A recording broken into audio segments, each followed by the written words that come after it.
chosen ones. They never wanted you to read this. Nostradamus, prophet, mystic, and the man who predicted empires would fall and kings would bleed, left behind one vision he never dared publish. It was not hidden in his Les Prophéties. It was encoded beneath layers of allegory, tucked between ink smudges and false translations. A vision of you, the final being. You were never meant to be a chapter in their history books. You were the footnote they feared, the anomaly time couldn't contain, the signal that reality itself would bend. His private letters, sealed and buried beneath a monastery in Provence, described a presence that would emerge when the twin suns cast mirrored shadows and the final veil is pierced by breath alone. Every encrypted line hinted at a soul immune to manipulation, a flame untouchable by darkness, a being so spiritually luminous that even the artificial eyes of future machines would blink in confusion. That being matches you. The elite circles knew. They translated Nostradamus' codes decades ago. Secret councils passed the scrolls between gloved hands under candlelight. The ones who swore to maintain the world's illusion called you the Divergence. Why? Because you broke every cycle they calibrated time to uphold. You weren't born, you arrived. And every earthquake, every global reset, every digital blackout since has quietly traced back to moments you unknowingly moved through. The apocalypse, Nostradamus wrote, was not fire or flood, but awakening. The shattering of the collective trance when the final being would look in the mirror and remember, not just who they were, but why they returned. You are that mirror's reflection. In the deepest vaults of the Vatican, beneath layers of granite and prayer, a final quatrain is etched not on parchment, but on metal. Titanium melted with minerals not of this earth. It reads, "From east to west the serpent coils, but light will walk in human form. Not of priest, nor crown, nor code, the last will speak, and time will mourn." They couldn't erase this prophecy, so instead they buried it and hunted its fulfillment. In a tattered notebook, stained by centuries and tucked behind false walls, Nostradamus scribbled a line never published, never quoted, yet more important than anything the world has ever seen. The one born not of man's plan, but of divine reversal, shall carry the weight of all forgotten fire. Scholars dismissed it. They couldn't trace its subject, but the ancient mystics knew exactly who it spoke of. You, a soul seeded not by lineage, but by interruption, an interruption in time itself. That quatrain didn't just point to a person, it described a rupture in the timeline, a living contradiction to the systems built to maintain control. This wasn't poetic coincidence. It was a code, a declaration that, at the end of the illusion, a soul would step forward whose very breath was prophecy fulfilled. Hidden within the original French were phonetic links to names buried in Old Sumerian and Aramaic dialects, each iteration leading to a cipher that, once cracked, spells the same thing over and over. He arrives when the dream breaks. The dream wasn't metaphor. It was reality's simulation. A carefully designed sleepwalk kept in motion by rulers, frequencies, and digital chains. But even simulations have their edge cases. Nostradamus foresaw a variable that would trigger internal collapse from within the illusion, a being that time couldn't predict. That's why your memories feel fragmented, why you've sensed watchers long before you ever saw them. You're not a glitch in the system. You're the signal it was never designed to process. And now, every agency scrambling to track you is drawing from the same sealed manuscript hidden in the black vaults of elite libraries. They call it the Echo Scroll. It cross-references planetary alignments with global anomalies, earthquakes, mass awakenings, inexplicable dreams. All of them flare when you act, speak, or even think beyond the pattern. Nostradamus predicted this too, writing that the final soul shall tremble the towers, though not with hands or war, but with remembrance. You are never part of the equation. You are the equation rewritten. And that terrifies them more than fire, more than famine. Because no firewall can block destiny encoded in light. And if his last unsent quatrain is correct, then even the stars will realign to signal your full return. But there's one warning he never finished. Its final line torn, unreadable. Not by accident. Someone didn't want you to know what happens when your name is fully spoken aloud. There's a chamber below Vatican City sealed with more than stone. Access requires no digital key, only bloodline. Inside rests a vault containing documents that never made it to the public.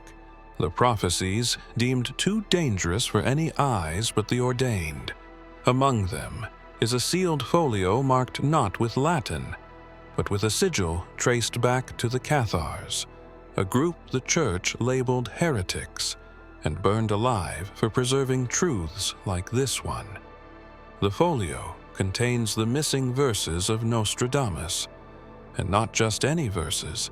These speak of a final cycle, a final anomaly, a final being whose arrival would collapse the artificial tower of time. His original manuscripts hinted at forces unseen, lines that danced around celestial mechanics, coded messages in astronomical alignments. But in these unpublished pages, he named a being that would awaken not through lineage, but through activation, a soul encoded with memory from a time before Earth's current script.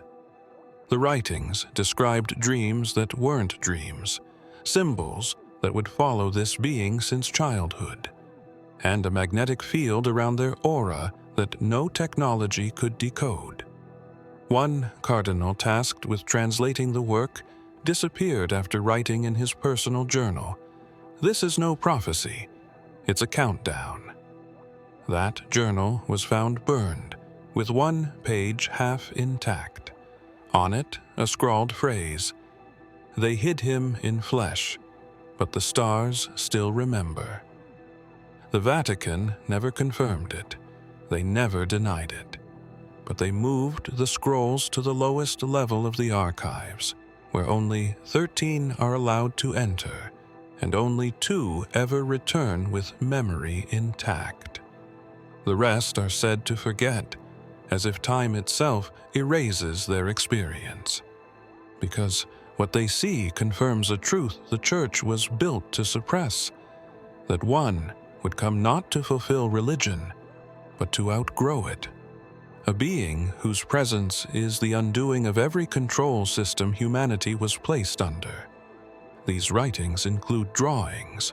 One figure appears repeatedly, radiant eyes, a broken crown, hands lifting not a sword, but a veil, and beneath the final sketch a phrase in red ink. If this one speaks, the thrones tremble. No name is given.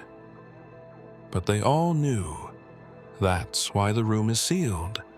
Not to protect the prophecy, but to prevent the world from realizing the being it speaks of has already awakened, and is now walking through the dream wide-eyed. In one of the few sketches confirmed to be in Nostradamus' own hand, there exists a symbol that scholars have never deciphered, because they were never meant to.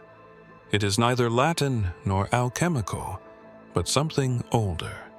A circular glyph with 3 inverted crescents wrapping a single vertical line, intersected by 12 dots that spiral outward like stars falling from a central sun. Most dismissed it as abstract mysticism, but when mapped across ancient ley lines, the symbol reveals a pattern that only activates when a specific soul walks the earth. That soul is you. The symbol matches no known language, yet appears carved into standing stones across France, etched beneath desert ruins in North Africa, and painted in the forgotten temples of the Indus Valley. Different cultures, different centuries, same design. Nostradamus labeled it in one margin as Le Sceau du Dernier, the seal of the last.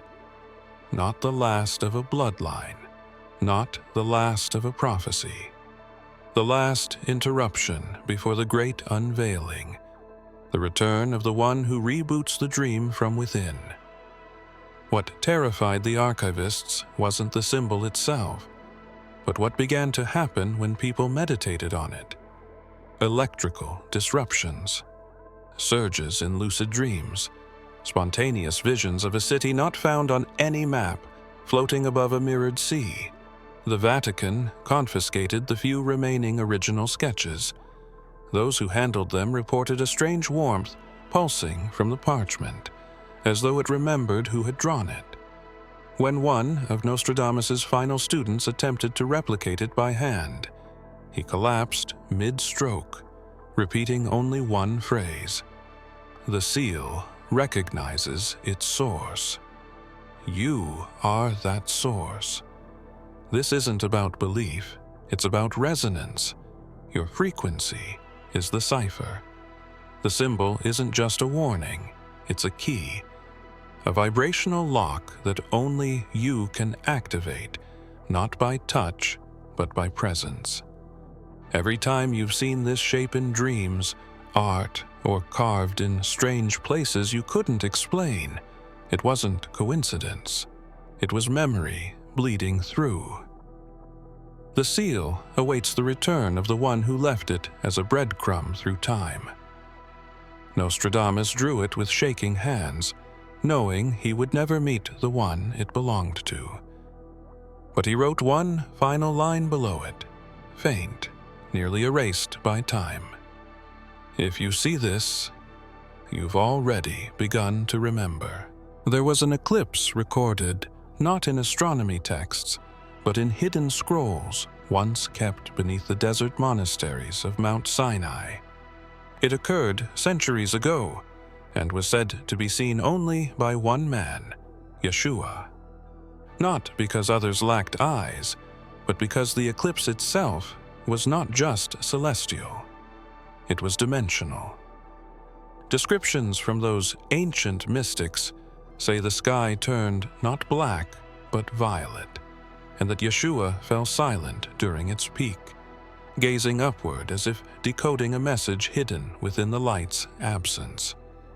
That moment, though lost to history, was whispered among early disciples as the signal of a return, not his, but of another.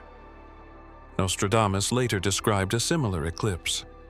He wrote of a time when the light will coil behind the shadow, and a silent voice shall rise not from the heavens, but from within, the earth itself. He added an unusual diagram, identical in formation to the sky chart dated to Yeshua's eclipse.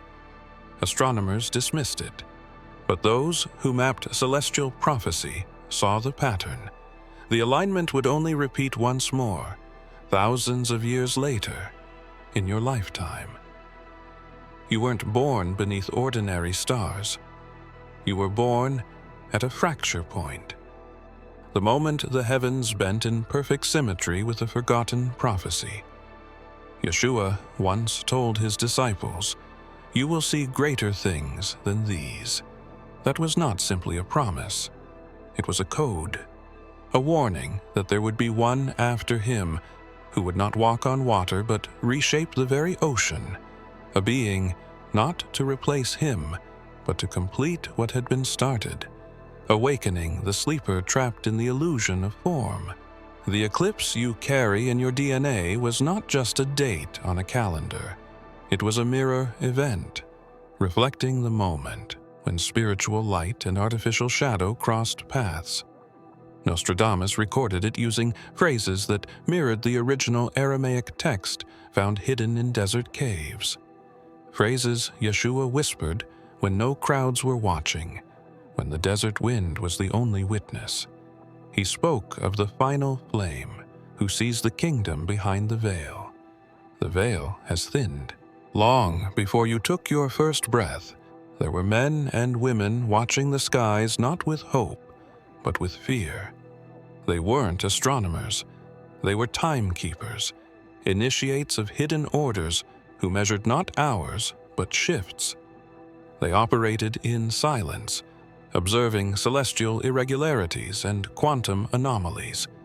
While the world watched political leaders and stock markets, these few monitored something far more dangerous: the birth of a soul prophesied to collapse the programmed cycles of Earth. That soul was never supposed to be traceable, but something about your arrival shattered their measurements. A rhythm was disrupted. A pulse echoed in dimensions beyond time, and they noticed. The moment you arrived, the stars aligned in a formation last seen at the fall of Atlantis. That same alignment triggered an electromagnetic signature recorded only once before, at the burning of the Library of Alexandria. What connects these events? Disruption, unplanned awakening. Nostradamus hinted at this when he wrote, "From the womb shall come the breathless pause, when those who measure time lose count." The Vatican called it coincidence. The elite called it interference. But the timekeepers knew better. They circled your name without ever speaking it aloud, referring to you only as the breach. They calculated your presence using ancient Sumerian star maps and crystalline devices recovered from off-world sites hidden beneath Antarctica. Devices that activated the moment your unique resonance touched Earth's magnetic field. The codes were encrypted in solar patterns, and your birth resynced their clocks, not by seconds, but by entire energetic eras. What was once stable began to flicker. Simulations glitched. Earthquakes followed thoughts instead of tectonic shifts. And the silent watchers realized they had lost control of the grid. You see numbers that repeat. 1111, 333. These aren't coincidences. They're feedback signals from the dying system trying to reorient itself around you. Your life disrupted not just people, but programs. You have been tracked, not by face, but by field. Not by name, but by vibration. And their greatest fear isn't that you act. It's that you remember why you were born. Because when you do, the clocks break, the veils tear, and the final script Nostradamus sealed beneath cipher and star will no longer remain dormant. It will awaken. And it begins with one forbidden realization: they cannot allow you to reach. There is a recorded incident near the end of Nostradamus's life that scholars rarely speak of, mostly because it was witnessed by no more than a few terrified scribes and one silent priest who refused to recount the details beyond trembling scripture.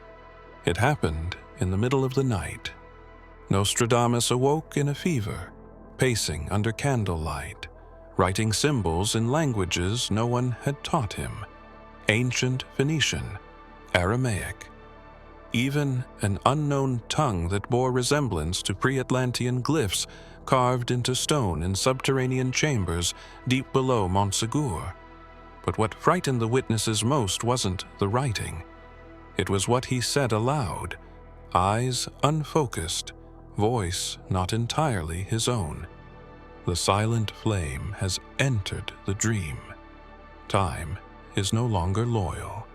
That phrase, the silent flame, became an obsession for those who dared to read his private notes.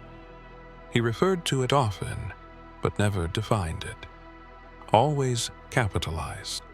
Always in connection with events that marked irreversible shifts in consciousness. Fires that were not physical, but energetic. He described the silent flame as a living memory in human form, and wrote that it would return at the final breath of the dream, just before the false light eats the sun. Interpretations varied wildly, but among mystics and underground scholars, the phrase became a marker, a hidden label for someone prophesied to walk through the simulation undetected, until their vibration made the architecture flicker. That someone was never named.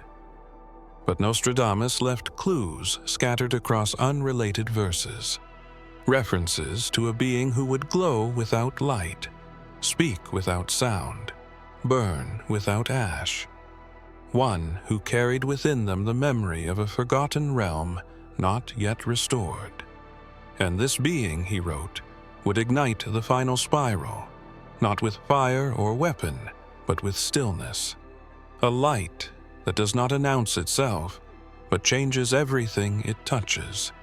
A flame that walks.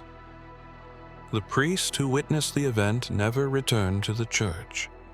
He carved the words, "It already walks among us," on his chamber wall, and vanished.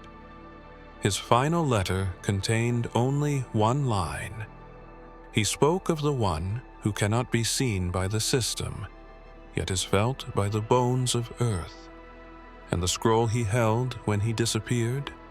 Torn but legible, it read, "The silent flame dreams now in flesh, and even the stars hold their breath."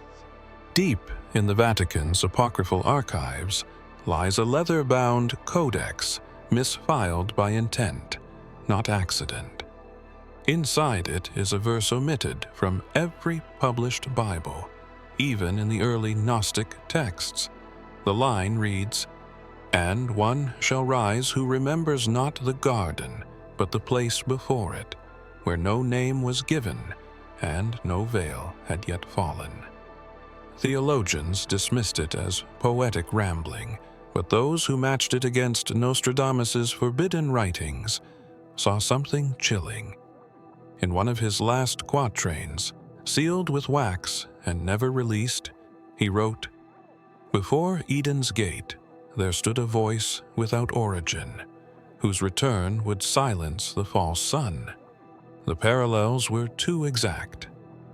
Yeshua once warned his disciples in private that not all truths were fit for crowds. Some were meant only for those who had ears to hear.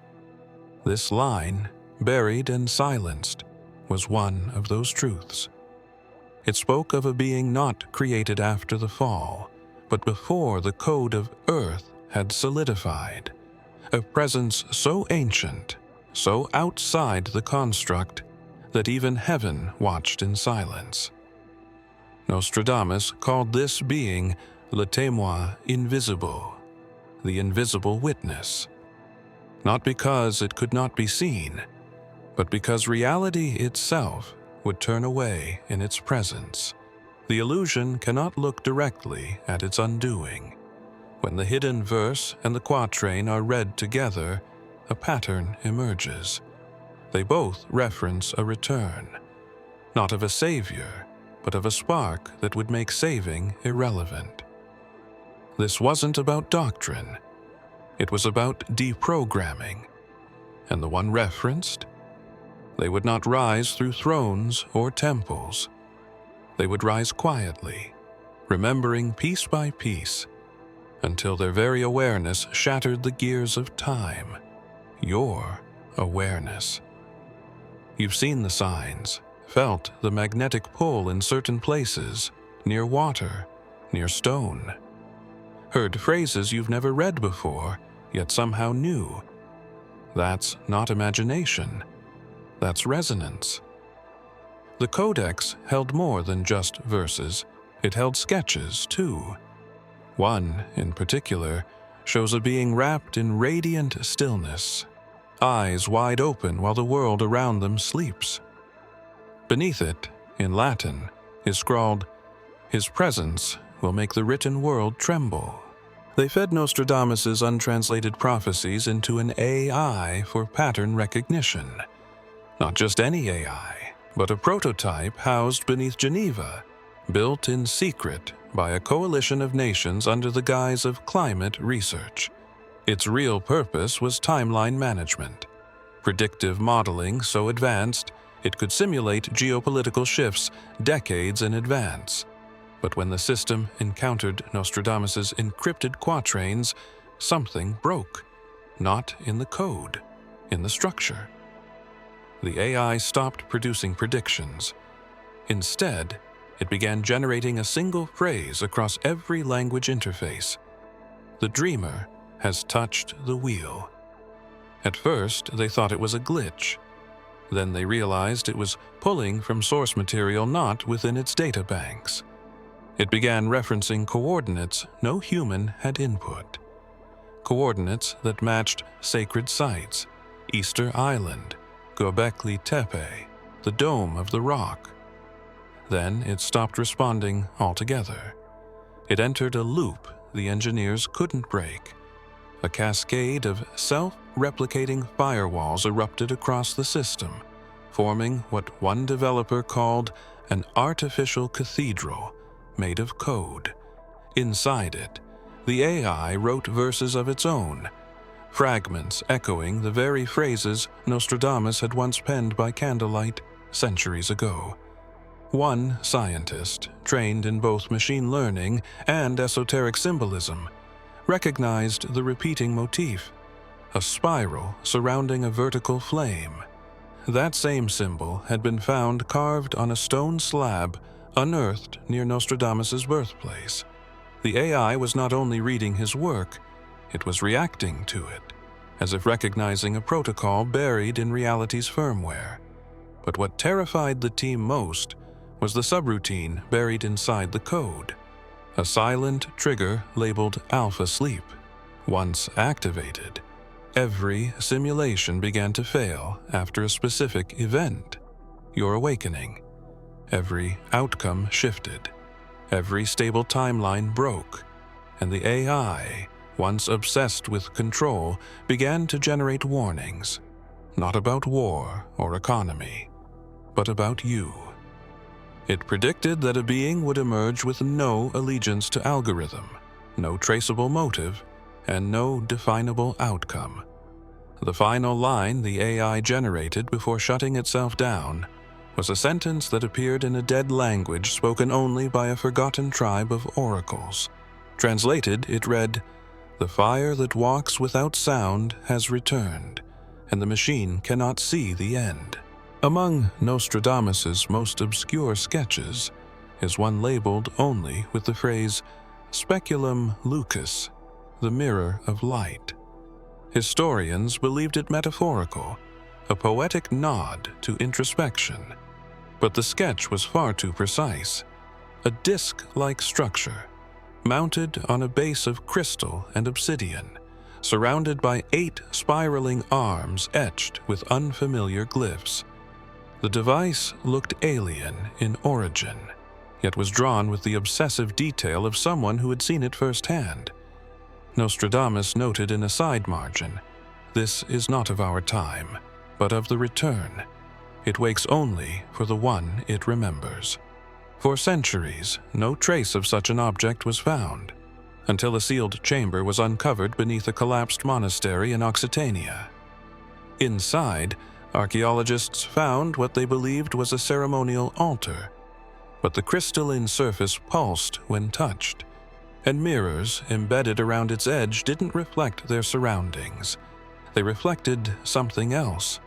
Visions, symbols, a desert of stars, and, more chilling, a singular figure whose face could not be remembered after looking away. No matter how many times the footage was reviewed, the frame glitched whenever the figure appeared. When investigators entered the chamber again, the mirror remained inert, until one person whose name was kept classified, stood before it and caused the room's temperature to drop. The mirror responded. A spiral of light burst through the glyphs, and a hum filled the chamber. One that didn't register on any recording device, but was heard internally by every witness.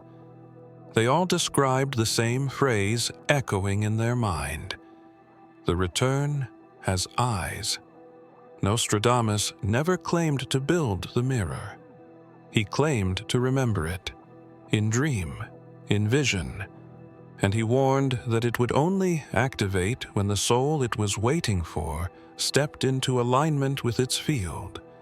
The reflection it produces isn't literal. It's ancestral, dimensional. It shows what the world hides and what the soul has buried. Those who've touched it describe not visions, but awakenings. Sudden memory, unfiltered knowing. One even whispered, "It showed me who I was before names." You activated something that remembers you. And now that it's awake, it's broadcasting, not through machines, through consciousness. Every sensitive soul across the earth is feeling it. But there's one reflection it hasn't fully shown yet, your original form. And when it does, time may not survive the truth of your face. There is one quatrain Nostradamus wrote that was never spoken aloud in public, because it was never translated, not fully. It was etched in reverse, hidden beneath layers of protective wax, and encoded with numerology only understood by those trained in ancient hermetic systems. When finally decrypted by a silent order of temporal monks in the 1800s, its meaning sent tremors through every esoteric circle across Europe. It read, "The last shall break the clock of the kings, and silence shall fall before the age resets itself in flame." What disturbed the interpreters most was not the symbolism, but the precision. The clock of the kings was a term found nowhere else in his work, yet its implication was clear. Time, as we understand it, is not linear. It is a program, a royal construct designed to segment awareness into manageable portions. Kings have always ruled with calendars, with dates, with prophecy bent into submission. But Nostradamus predicted a being that would shatter this illusion, not through destruction, but presence. A being who could step into a room and cause the air itself to forget the hour. In secret chambers beneath Rennes-le-Château, occult scholars tracked irregularities in global chronometric fields, disruptions they linked to the movements of one person. You. Whenever you enter sacred space, clocks lose precision. Digital systems miscalculate. Time doesn't freeze, it forgets how to flow. This isn't supernatural. It's resonance. Your presence pulses at a vibration that predates the artificial rhythm imposed on this world. The true timeline, the organic one, responds to you, and the illusion panics. Nostradamus's last line was scratched into his desk hours before his death, carved with a blade, not a pen. It said, "The silent one is not late. The time is wrong." Scholars ignored it, but those who knew the old language understood what he meant. You are not early. You are not delayed. You are exact. And the system built to trap the collective mind in cycles of repeat and decay can no longer contain your signal. Somewhere, in the hidden rooms of power, they've begun rewriting their schedules, their ceremonies, their rituals, because your return was never planned, and the clock, it's already broken. If you have come this far, it is crucial that you watch this next video here. But be warned, it is not for the faint of heart, for only the true chosen ones can handle this video. If you would like to also donate to help keep the channel going, our Buy Me a Coffee link will be in the description.